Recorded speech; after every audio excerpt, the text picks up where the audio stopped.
start spreading the news. Is that you? Yes, it's me. Wait a minute. Wait a minute. What's the matter? Oh, it's locked.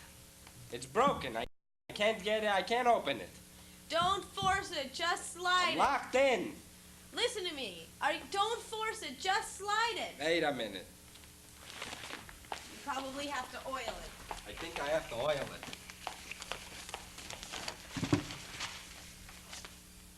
So where's my variety? I just gave it to you. It's under your arm.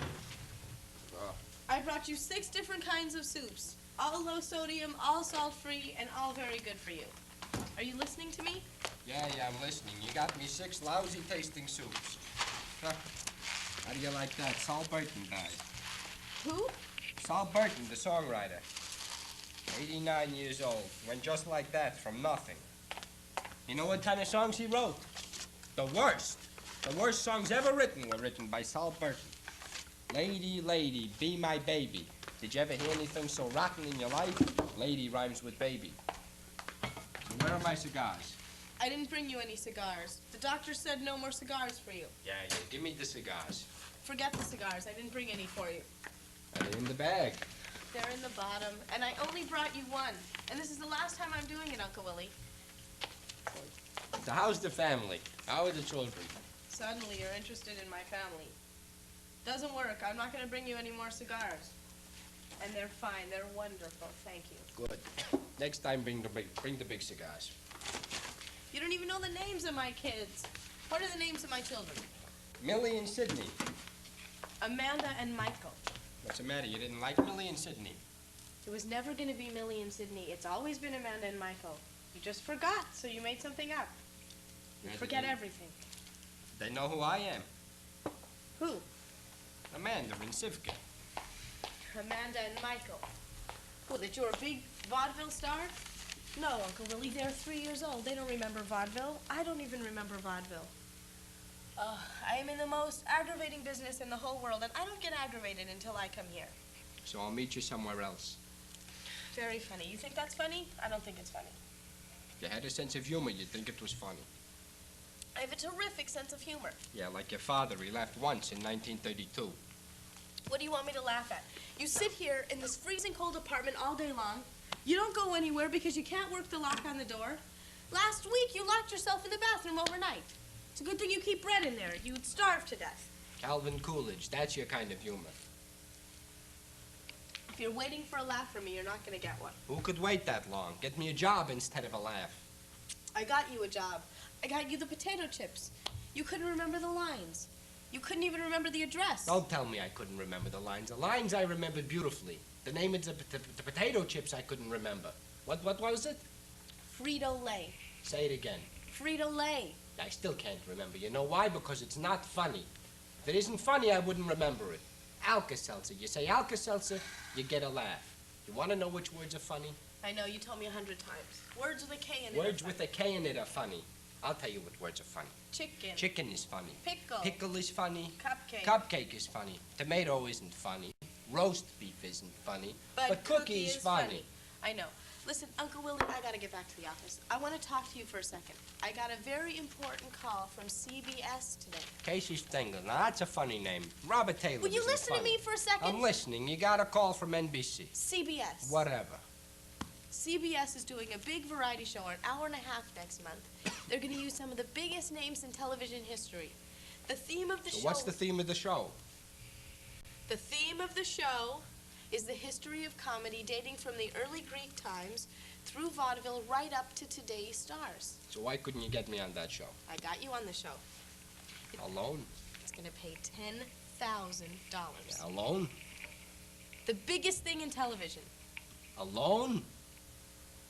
With Lewis. You ain't got me on the show. Let me finish. You finished? It's no. No, you have to hear me out before you say no. I'm busy. Doing what? Saying no. You have to at least give me the courtesy to hear what I have to say. Talk faster because you're coming to a big no. The vice president of CBS called me himself. He begged me. He said the show would not be complete without the famous Lewis and Clark. The vice president said this. Himself. He is one of your greatest fans. He knows every one of your routines by heart. So let him go on with the bastard. Oh, God, you're giving me chest pains. I get chest pains It's when I come here. my fault. You get excited. Yes, because I only get a chest pains on Wednesdays. So come on Tuesday. You know what? Forget it. Forget it. Forget the variety show. I'm through with you. Forget it. I forgot. What is it going to look like if I go back to the office and I can't even close a deal with my own uncle? My personal opinion, you look lousy. Great. Great.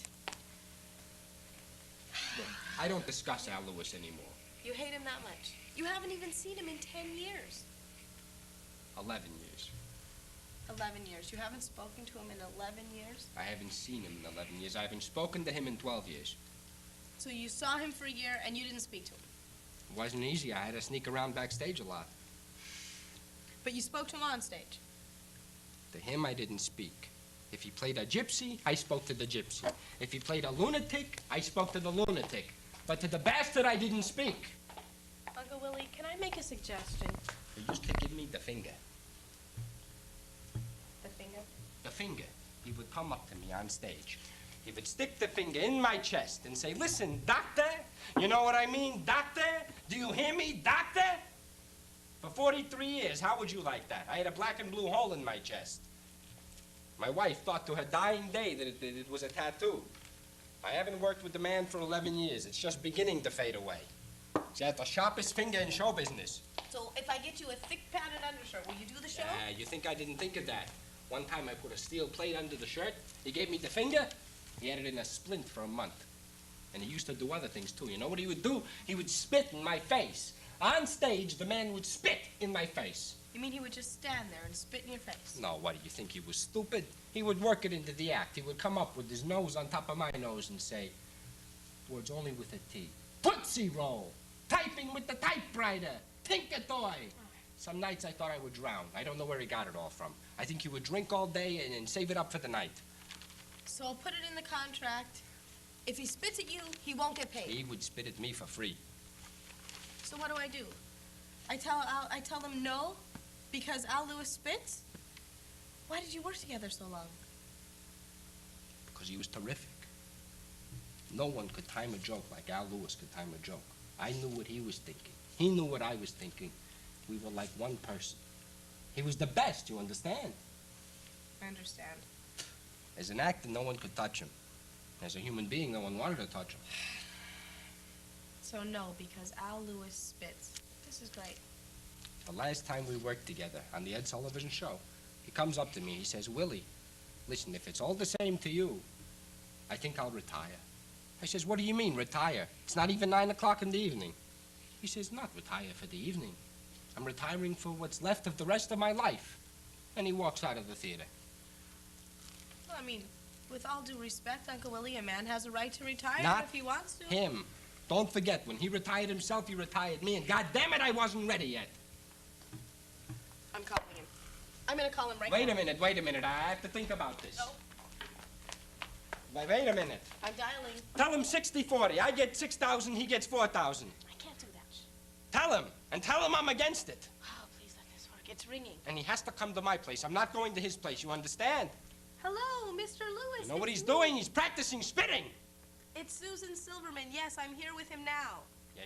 Tell him, Willie Clark, the one he left on the Sullivan Show. Ask him if he remembers. Yes. No, Uncle Willie said yes, he was gonna do it. Now tell him I'm against it. I'm against it. No, he's very anxious to I'm not anxious. Tell him I'm against it, you lousy niece. Tell him.